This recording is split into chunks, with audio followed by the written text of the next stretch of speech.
कुछ लोग मानते हैं कि श्राद्ध नहीं करेंगे तो आत्मा भटकेगी, है ना। 3 दिन का कर्म नहीं करेंगे तो आत्मा को मुक्ति नहीं मिलेगी। कोरोना वायरस में बहुत लोग मारे गए थे, उसमें सभी को खड्डे में गाड़ दिए थे और कहा गया कि 5-6 लोग भी जमा नहीं हो सकता। और पति जब बाहर से आए तो लाठी में करछुल बांध के परसते थे खाना, है ना। पति पत्नी, पति को कोरोना है तो पत्नी लाठी में करछुल बांध के तब दाल परसती थी, तुम दूर रहो, है ना। उस समय किसी का क्रिया कर्म नहीं हुआ था, तो क्या वो आत्मा भटक रहे थे? सज्जनों, जो आदमी जिंदा में भटकता है वो मरने के बाद भटकेगा। जिसने जिंदा में सत्संग, भक्ति, सही रास्ता पर चलकर मन को काबू कर लिया, वो मरने के बाद भी स्वर्ग में जाएगा, है ना। एक बार एक साधु एक श्राद्ध में गया, सत्संग में। वो एक बेटा आया साधु के पास, रोने लग गया। ध्यान से सुनना प्रवचन को। साधु ने पूछा कि तुम रोते क्यों, क्या बात है? बेटे से पूछा कि तुम्हारे द्वार पर तो सत्संग हो रहा है, साधु संत आए हैं, तो फिर रोने का मतलब? उस लड़के ने कहा, गुरुजी हमें एक पछतावा हो रही है, पछतावा। संत ने कहा, क्या पछतावा? कहा, आज हम 5 लाख रुपए खर्च कर रहे हैं, सभी समाज को भोज खिला रहे हैं, पंडित ब्राह्मण को छाता, जूता, धोती, थारी, कमंडल सब दे रहे हैं,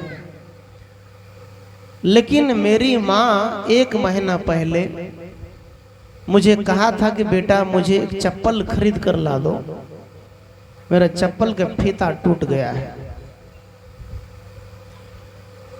तो मैंने माँ से कहा कि माँ फीता में रस्सी बांध लो, जब पैसा होगा तो ला कर दूंगा। तो माँ ने रस्सी बांध लिया। वो बेटा ने संत से कहा कि बस यही दुख मुझे है, मेरी माँ के मरने के बाद मैं 5 लाख रुपया खर्च कर रहा हूं, लेकिन जब मेरी माँ ने चप्पल मांगा तो मैं नहीं दिया। अब मुझे इसी बात का रोना आ रहा है कि वो माँ मुझे नहीं मिलेगी। सज्जनों, कोई मरता है तो समाज में मीटिंग, बैठक होता है, बैठक। उस बैठक में कहते हैं कि कितना भोज करोगे, कितने लोग को खिलाओगे, नहीं खिलाओगे तो दंड लगेगा, तुम खिलाओ, तू खाया है तो खिलाए। मीटिंग होता है। मीटिंग कब होनी चाहिए? जब गांव में कोई बूढ़ी माता बीमार है, यदि बेटा बहू उनके इलाज नहीं करते हैं तो उस पर पंचायत होना चाहिए, तो इलाज क्यों नहीं करता है?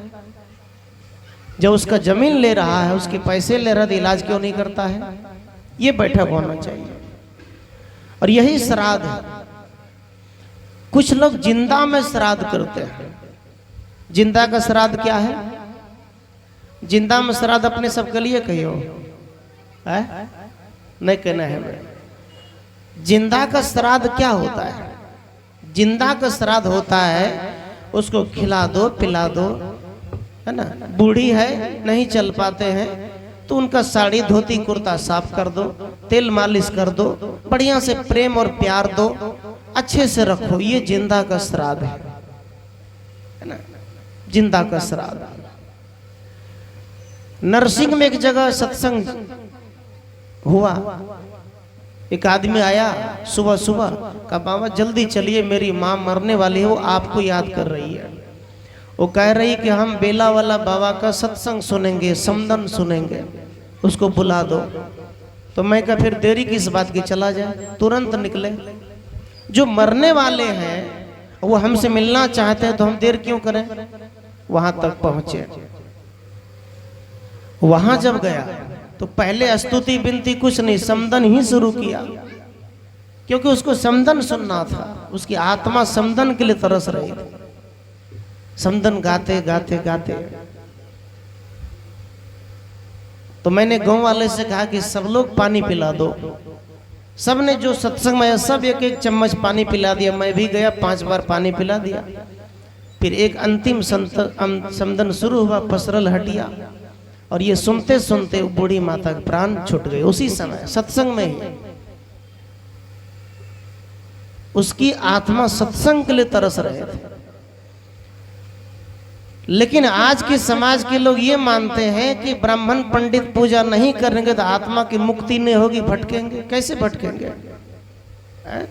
आदमी आज शराब पीता है तो थोड़े दूर में जाकर भटकता है, गिर जाता है खड्डे में, डोलता जाता है, तो भटक तो वो रहा है ना। कौन भटकता है? याद रखना, जो सत्संग छोड़ दिया, जो गुरु का दर्शन छोड़ दिया, जो प्रेम की भाषा बोलना छोड़ दिया, जो परिवार को इज्जत करना छोड़ दिया, जो घर में मेल से रहना छोड़ दिया, वो पूरे परिवार भटकेगा। उस पूरे परिवार को सुख शांति नहीं मिल सकती, जीवन में चैन नहीं मिल सकता। एक सत्संगी था, इस कथा को ध्यान से सुनिए और आप लोग जरूर सुनिए जो घर वाले हैं। एक यादव सत्संगी था, एक था कौन, मेहता, है ना। दोनों में दोस्ती था। सत्संग में यादव जी सत्संग में जाते थे, तो सत्संग में जाते जाते जो एक मेहता भाई थे वो सत्संग करते नहीं थे कभी। ऐसा भी है कि सत्संग करते नहीं। आज मेहता में कितने सत्संगी हैं, कितने यादव में भी हैं, कितने यादव में नहीं, कितने मेहता में नहीं है। तो सत्संग सबके लिए होता है। तो उनकी एक पिता मर गए। पिता जब मरे तो पिता रात में सपना दिया, है ना, कि बेटा मेरी आत्मा भटक रही है। और वो दोस्त जो है उनके यहाँ पंडित जी आए और पंडित ने कहा, ब्राह्मण ने कहा यादव जी से, देखो भाई तुम्हारे पिताजी मेरे सपने में आए रात में और वो कहता है कि बेटा मेरे लिए खाट मंगा लो, चौकी। मैं जो मर के आया हूं, चौकी नहीं है मुझे सोने के लिए, मुझे दिक्कत होता है। तो बेटा से जाकर कहा, पंडित जी कहा, देखो जजमान एक चौकी देना पड़ेगा, आपके पिताजी मेरे सपने में आए थे। चौकी दे दिया। कहा पंडित जी ले जाइए मेरे बाप को पहुंचा दीजिए। दे दिया। फिर 4-5 दिन बाद आया तो कहा, देखो जजमान, उनके द्वार पे घोड़ा था बढ़िया। अब पंडित जी को लालच आ गया, देखो जजमान आपके पिताजी जो मरे हैं ना उसको घोड़ा पे चढ़ना है, और वो कहा है कि मुझे बेटे की घोड़ा खोल कर ले आओ, मुझे पहुंचा दो। तो पंडित जी गए, कहा घोड़ा दे दो मैं बाप को पहुंचा दूंगा। तो कहा लेते जाइए। सब कुछ दे दिया, ले गया। इसके बाद कहा कि तोशक गद्दा जो है ना वो भी मांग कर रहा है तुम्हारे पिताजी, सपने में आकर मुझे रोज बोलता है, सोता है तो कमर में दर्द, पीठ में दर्द होता है। तो वो भी दे दिया, कहा ले जाओ मेरे बाप। तो कहा पंडित जी जितना सामान हम दिए मेरे बाप बाप को पहुंचता है कि नहीं? कहा बेटा सब कुछ पहुंच जाता है। कहा अच्छा। फिर क्या हुआ, एक दिन की बात सज्जनों, जब सब कुछ ले लिया घर से, तब वो यादव दोस्त कहाँ गया? मेहता जी के पास। कहा दोस्त एक बात बताइए, आप तो सत्संग में जाते हैं, आप सत्संगी हैं, जब माँ बाप मर जाते हैं तो यहाँ से जो पंडित जी को हम दान करते, क्या वो मेरी माँ को बाप को मिलता है? तो जो सत्संग में जाते थे दोस्त का नहीं, कुछ नहीं मिलता, ये सब ब्राह्मण को मिलता है, उनके बेटे बच्चे को मिलते हैं, उनके बेटी को मिलते हैं। जितने पंडित पूजा करते हैं उनका दुकान होता है अलग से, है ना, बर्तन हो, कपड़ा हो, धोती हो, सब दुकान में सप्लाई हो जाता है। एक मंदिर में नारियल सालों भर घूमते रहता है, एक बार मंदिर जाता फिर वही नारियल पुजारी के पास जाता है, साल भर घूमते रहता है, कभी 10-10 रुपए में बिकते रहता है। तो दोस्त जो सत्संगी था, वो दोस्त सत्संगी ने कहा क्या हुआ दोस्त का, देखिए ना मेरे माँ बाप मरे थे और पंडित जी ने कहा कि घोड़ा मांग रहा है, गाय भैंस मांग रहा है, तो सब तकिया मांग रहा है, तुम्हारे बाप वहाँ दूध खाएगा। मैं तो सब कुछ दे दिया, मैं पूछना चाहता हूँ क्या जाता है स्वर्ग में मरने के बाद? कहा नहीं नहीं ऐसा नहीं होता है। तो उस मेहता दोस्त ने उसको एक युक्ति बताया, कहा सुनो तुम जाओ पंडित जी के पास। कहा पंडित जी रात मेरे पिताजी सपने में आए थे और वो कह रहे थे कि देखो बेटा मेरे कमर में बहुत दर्द हो रहा है, कुछ उपचार करो। तो पंडित जी गए आंगन गए तो गेट बंद कर दिया, डढ़िया को बंद कर दिया।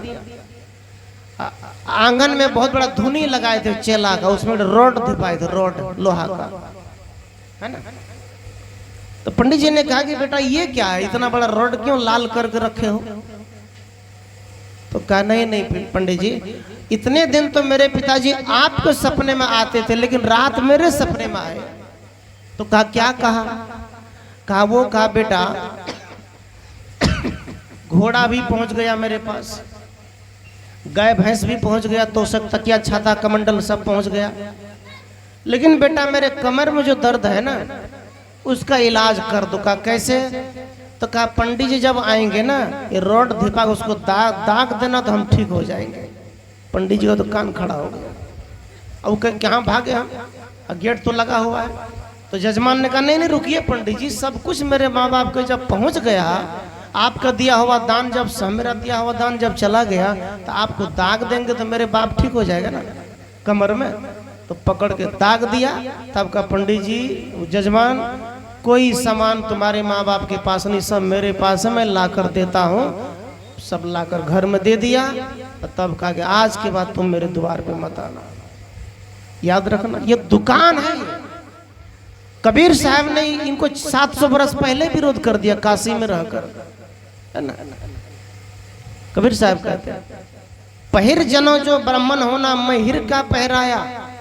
वो कहते हैं पोथी पढ़ पढ़ जगमवा पंडित हुआ, न कोई 2.5 अक्षर प्रेम का पढ़े सो पंडित हो। पंडित कौन है? जो प्रेम की पंडित है, जो साधना की पंडित है, जो तपस्वी है, जो साधना करते ब्रह्मचर्य है, जो खुद बकरे मुर्गे काट कर खाए वो पंडित थोड़ी हो सकता है। कोई जन्म से ब्राह्मण होता है क्या? नहीं, सब कास्ट में ब्राह्मण हो सकता है। आप यदि यादव है तो यादव में पंडित बन जाओ, यदि चमार है तो चमार में पंडित बन जाओ, यदि आप एक ब्राह्मण ये मेहता है तो मेहता में पंडित बनो। तुम पंडित क्यों नहीं बनते हो? तुम पंडित बाहर से अछूत पंडित क्यों लाते हो जो मछली खाता है, मुर्गा खाता है? यादव पंडित बनो और यादव में वो पूजा करो, हवन भी यादव से करवाओ यदि आप यादव हैं। यदि आप कोयरी हैं तो आप अपने में बन जाओ पंडित। इस प्रकार से कर्म करने चाहिए। तो एक प्रकार से पंडित के कोई भी मंत्र से आत्मा की मुक्ति नहीं हो सकती है, या कि गरुड़ पुराण पढ़ो, कोई भी पुराण पढ़ो, नहीं हो सकती है। मुक्ति का मतलब मुक्ति ककरा कहे? आज से कुछ वर्ष पहले भारत की महिला पढ़ते नहीं थे, भारत की महिला राष्ट्रपति नहीं बनते थे, भारत की महिला प्रधानमंत्री नहीं बनते थे। आज भारत की राष्ट्रपति कौन है? की नाम छे माता सब बोलियो, भारत के राष्ट्रपति के की नाम छे? छे नाम पता नहीं छे? एम विद्यार्थी सब तुम बताओ जी। है? नहीं, गलत बता रही। भारत की राष्ट्रपति द्रौपदी मुर्मू है ना, जो झांगड़ जाति से है ना, झांगड़ जो सतार बोलते हैं, वो राष्ट्रपति है, सबसे बड़ा पद पर बैठा है। किसका देन है? कबीर साहब, रविदास, बाबा साहब अम्बेडकर का। आज महिला मुखिया सरपंच है, किसका देन है? इनका। अरे ब्राह्मणों ने तो मंदिर जाने से मना कर दिया हम सबको। इन ब्राह्मणों ने तो आप सबको पढ़ने नहीं दिया, अधिकार नहीं दिया, अंगूठा पकड़ के निशान लगाते थे। आज तो पढ़ते लिखते हैं, लेकिन आज उसको बुलाकर आप कहते मेरी माँ को मुक्ति कर दो, बाप को मुक्ति कर दो, कैसे होगा? मुक्ति होगा? इसलिए लोग संत कबीर को नहीं पढ़ते, रविदास को नहीं पढ़ते, बुद्ध को नहीं पढ़ते, बाबा मही के ज्ञान को नहीं पढ़ते, अलग देवता को पढ़ते हैं। तो ये बात है। एक पंडित जी गए घर में, तो भोजन करवाया, तो भोजन करवाते समय पापड़ भूल गया, पापड़ देने के लिए। तो जब पापड़ भूल गया ना, तो पंडित जी कहे केना करिए, पापड़ ओते राखल छै, भोजन एते दे दल के, पापड़ देबे न करे छै। तो पंडित जी दिमाग लगाया, उसने क्या कहा कि माता जी के पास जाने छे, कल के की, कल के आए तो हम बड़ी मुश्किल से बचलिए, कल के केना, कल के आए जे छे ना, आबर ये रास्ता में हेते मोट का सांप, कल के कते, कल के यत्ता से पापड़ तो कछायर बा पापड़ देबे के लिए, तब पापड़ देबे। ये पेंच है, दिमाग है कमाने की, है ना। और तुम्हारी बुद्धि, तुमने बुद्धि को शुद्ध भरना लगा दिया है। जो खेत लीज पे लगाता है ना, पैसा होगा तो छोड़ाएंगे, खुद में ज्ञान नहीं है ना। वो कहता ओम पवित्र वो स्वाहा, है ना, मतलब उनके कहने से पवित्र होगा।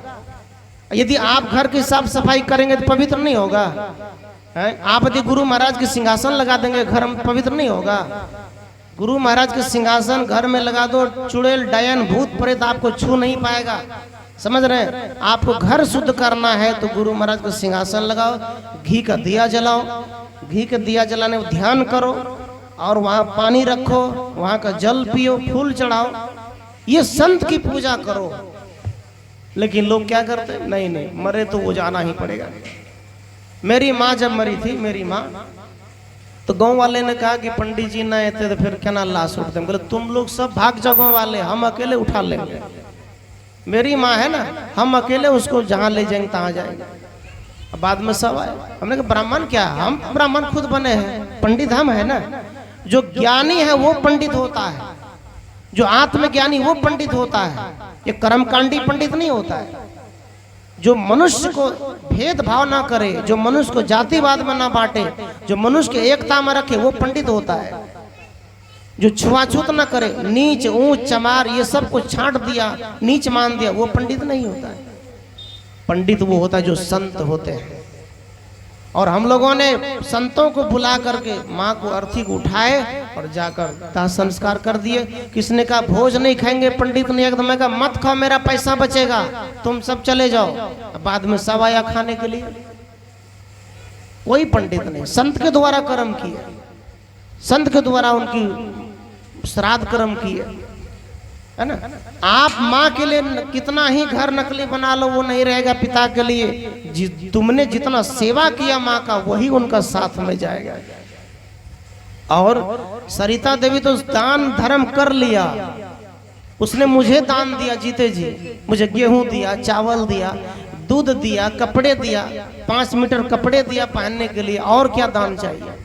संत को दिया, और संत को दिया हुआ दान वो घर नहीं जाता है, आश्रम में जाता है। ब्राह्मण के दिया हुआ दान बहू बेटी जाता है, उसका बेटे बड़े बड़े नौकरी पद पे होते हैं, और आपका। इसलिए थोड़ा सोचो, संत से जुड़ो, सत्संगी बनो, आत्मज्ञानी बनो।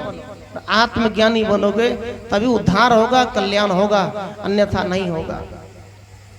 इसलिए गुरु दर्शन की अखियां प्यासी। संत रविदास जी महाराज जो चमार जाति के थे, लेकिन महान संत हुए, उनको कहा गया, वो कहे कि चमड़े के जूता बना रहे थे, पंडित ब्राह्मण जा रहे थे गंगा में नहाने, तो कहा देखो तुम गंगा में नहीं नहा सकते, तुम अछूत हो, गंगा में अछूत हो जाएगी।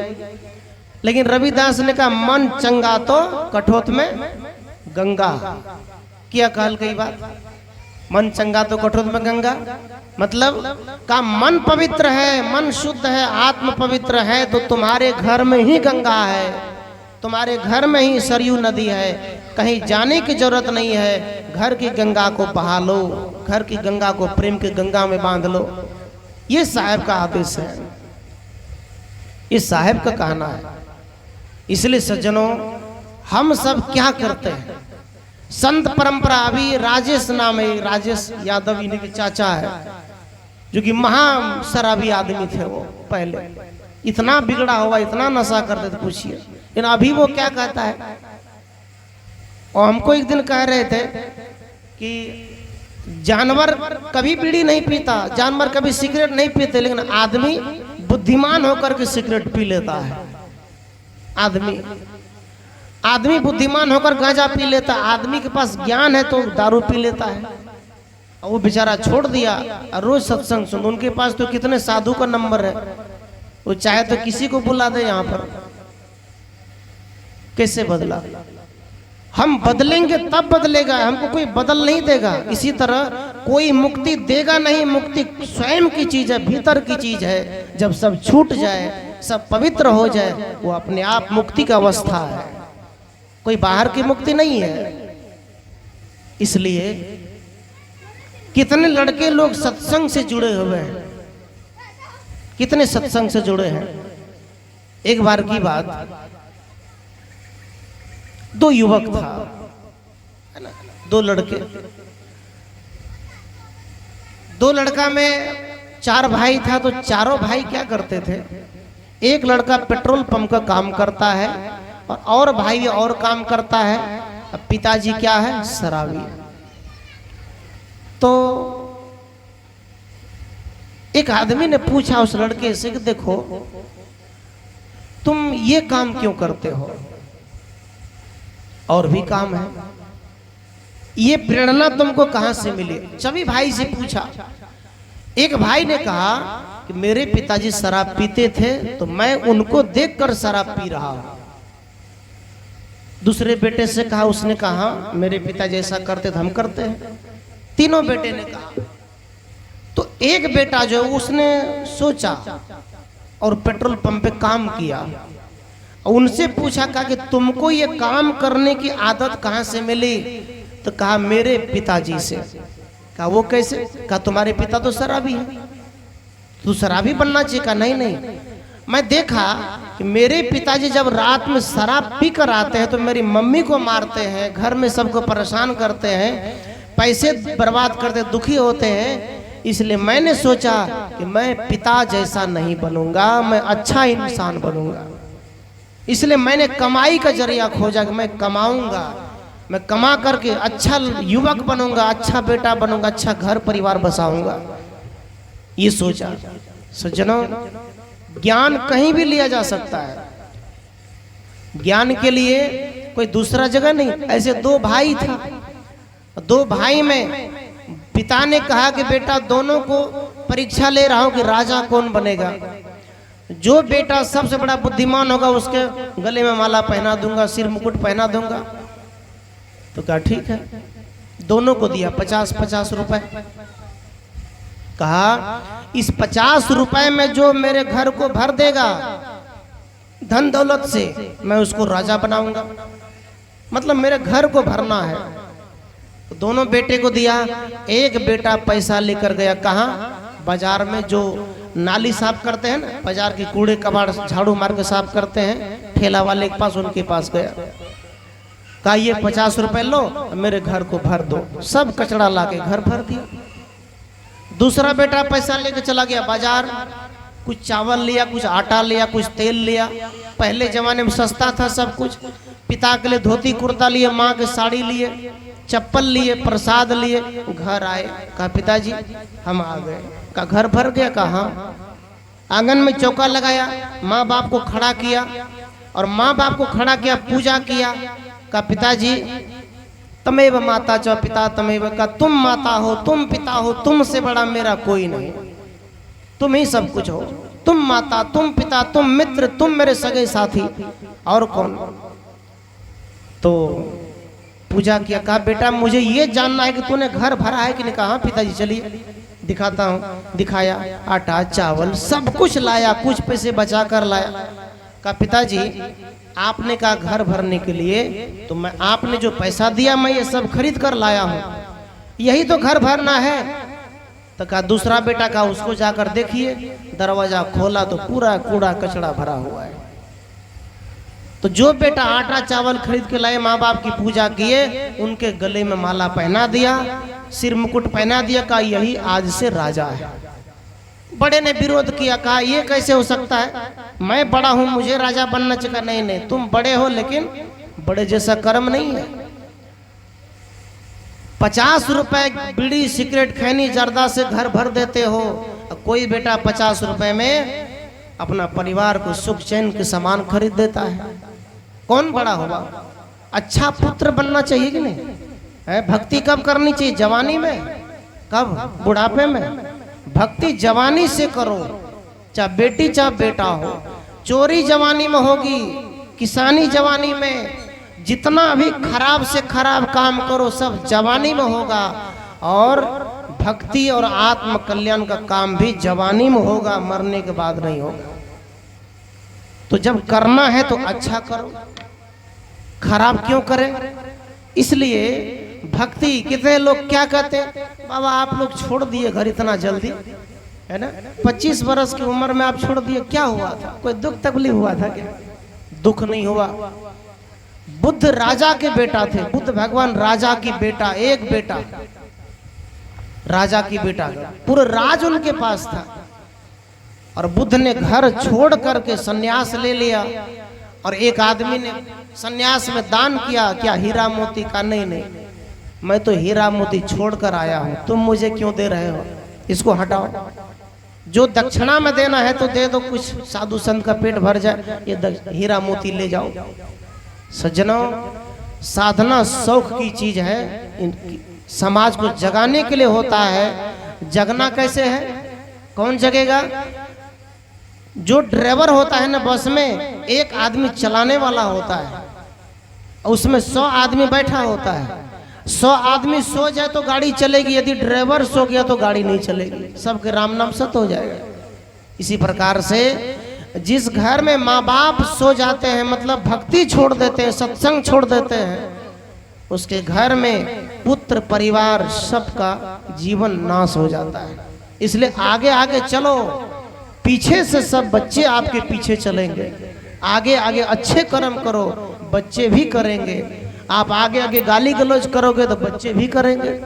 कहां से सीखेगा? सीख पाएगा? इसलिए भक्ति से जुड़ो, सत्संग से जुड़ो। कर ले गुरु वकील मुकदमा भारी है। मुकदमा में कहीं फंस जाते तो वकील करते, छूटने के लिए वकील बनाते कि कोई जज कोई बहस करेगा। हम तो आप नहीं बोल पाएंगे, लेकिन वकील बोलता है, उसकी आदत है, कला है, आप वकील करते हैं। साधारण सी मुकदमा में फंसे तो वकील कर लिए, ये दुनियादारी माया जाल में फंसे, भरम जाल में फंसे तो कौन सा वकील किए छूटने के लिए? गुरु वकील है, गुरु बनाओ। गुरु वकील से छूट पाओगे। गुरु तुम्हारा बहस करेगा, गुरु के पास जाओगे, अनेक अनेक ज्ञान देकर तुम्हें मुक्त करेगा, स्वतंत्र करेगा। जहां भटक रहे थे वहां से छूट जाएगा। गुरु दर्शन, गुरु की शरण में तुम पड़े रहोगे। एक बार की बात, एक बेश्या थी, एक बेश्या, उस गांव में एक साधु भी था। साधु सत्संग करते थे एक पीपल पेड़ के पास। बेश्या उसी रास्ते से जाती थी, तो बेश्या उस सत्संग की आवाज कान में सुन करके एक दिन बेश्या क्या हुआ, सत्संग की पंडाल में बाहरे से डर से सुन रही थी, और सुनते सुनते बेश्या का जीवन बदल गया। बेश्या का जीवन जब बदल गया तो साधु को तुलसी का पत्ता दे दिया निमंत्रण का, गुरुजी मेरे यहाँ सत्संग कर देंगे? कहा करेंगे, चलो। कर दिया। सत्संग जब किया, गेट पे जब साधु गया तो पड़ोसी आया, कहे महाराज जी सुनिए, कहाँ जा रहे हैं? कहे सत्संग में जा रहे हो। तो बेश्या है, उसके यहाँ जाके नरक में जाना है क्या?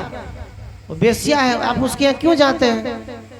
तो उसके मन में थोड़ा गुदगुदी हो गया कि अरे भाई निमंत्रण दे दिया है, सत्संग में जाएंगे, स्तुति बिनती शुरू है।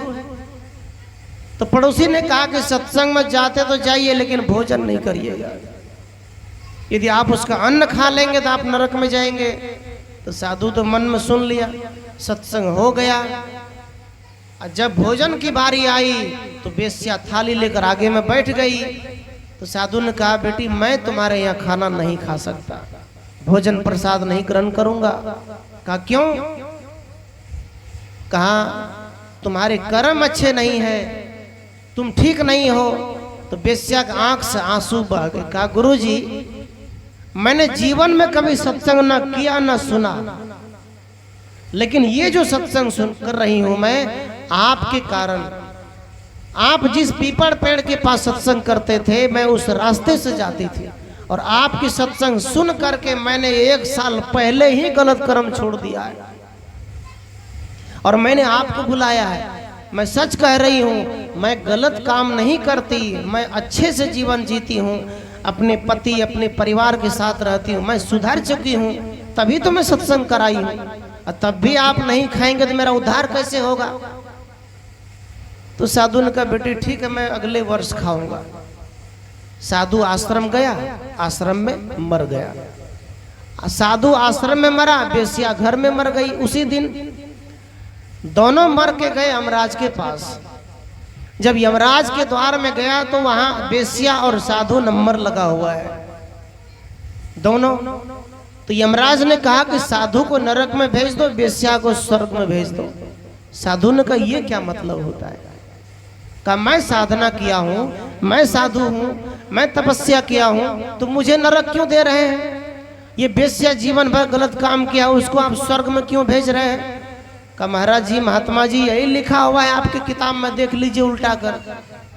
तो उसको जब किताब को उल्टाया, यमराज के डायरी को उल्टाया, तो उसमें लिखा हुआ है कि जब बेश्या सुधर गई थी और सुधरने के बाद तुम्हारी सत्संग सुना, तब भी तूने भोजन नहीं किया, तब भी तूने बेश्या को गलत समझता रहा, इसीलिए तुमको नरक होता है। साधु को समझ में आ गई कि हमने बड़ा गलती कर दिया।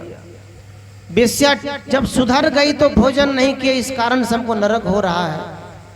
इसलिए सज्जनों, स्वर्ग नरक कोई साधु नहीं जाएगा, ऐसी बात नहीं। आप लोग भी साड़ी पहनने वाले, लहंगा चोली पहनने वाले, धोती कुर्ता पहनने वाले, घर में रहने वाले सभी स्वर्ग और जन्नत में जा सकते हैं, चाहे कोई भी हो जो नेक कर्म किया है इस दुनिया में, है ना। कार्ड छपाते, कार्ड कहाँ? बसमतिया में, बीरपुर में मशीन में क्या लिखते हैं? फलाना बाबू का स्वर्गवास हो गया, फलाना यादव का स्वर्गवास हो गया, बोलते हैं ना स्वर्गवास, कागज में लिखा है। विचारो, कलम से लिखा है, मशीन से लिखा है स्वर्गवास। चोर मरता है तो भी लिखते स्वर्गवास हो गया, तो क्या स्वर्ग में चला गया? नहीं गया ना। तो कलम का लिखा हुआ स्वर्ग काम नहीं देगा। जो जीवन में स्वर्ग लिखा है, मन में स्वर्ग लिखा है, स्तन में स्वर्ग लिखा है, वो स्वर्ग काम देगा। वो जिंदा का स्वर्ग है, मरा हुआ स्वर्ग नहीं।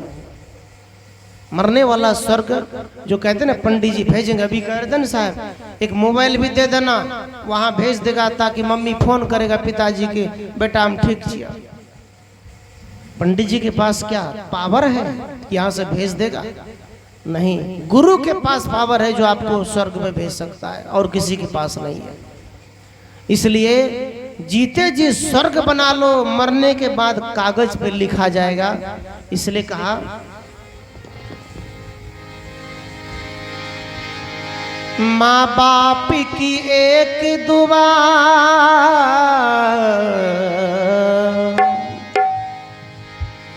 तकदीर बना देती है। गर दुआ ना हो माँ बाप की, जीवन नरक में जाते हैं।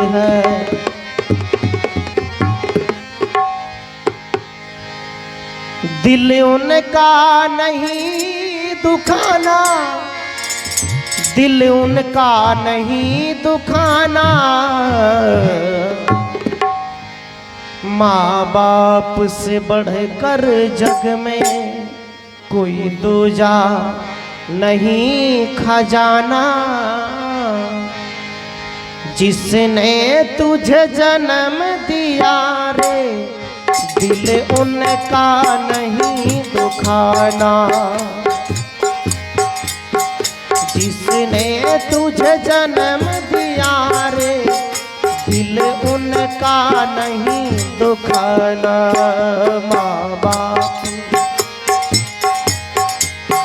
माँ बाप से बढ़कर जग में कोई दूजा नहीं खजाना।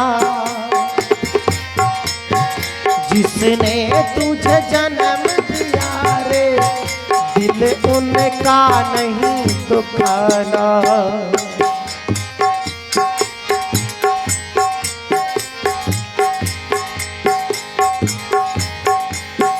पहले तो माँ ने तुझको 9 महीने पेट में ढोया।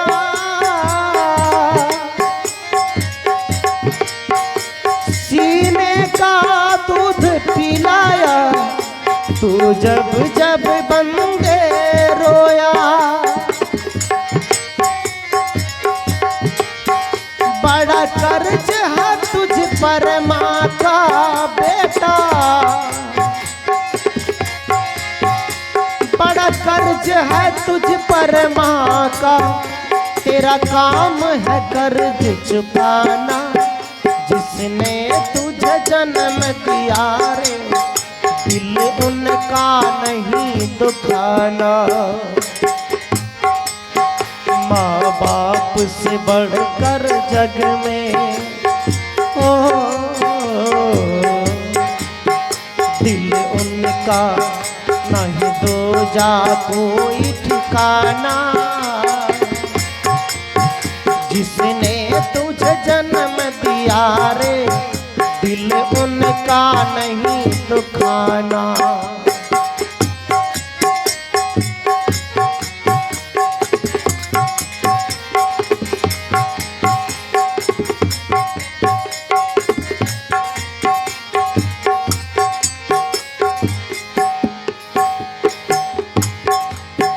दिन रात तुझे तेरी माँ ने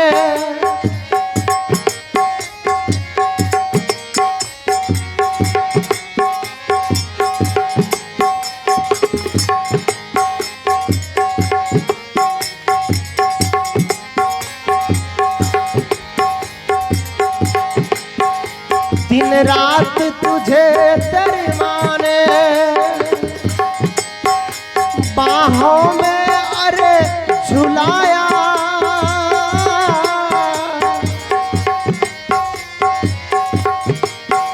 खुद किले में माँ सोई, सूखे में तुझे सुलाया।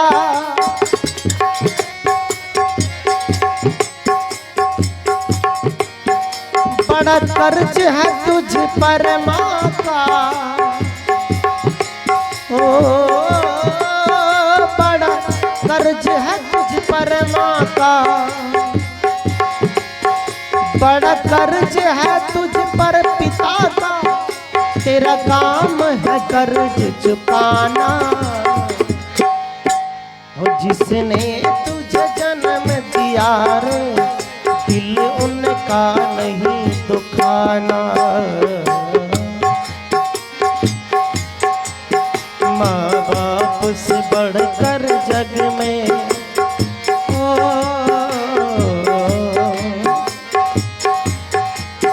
कोई दूजा नहीं खजाना। जिसने तुझे जन्म दिया रे, दिल उनका नहीं दुखाना।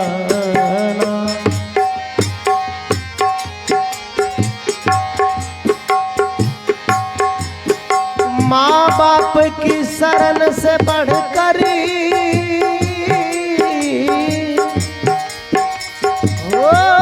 कोई स्वर्ग नहीं है दूजा।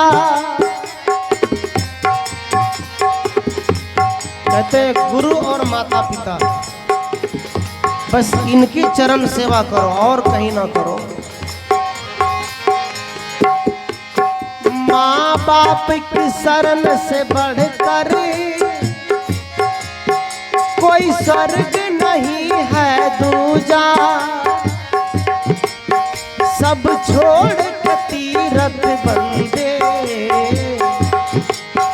कर ले माँ बाप की पूजा। ओ सब छोड़ के तीरथ बंदे, कर ले माँ बाप की पूजा। ये राजेश जी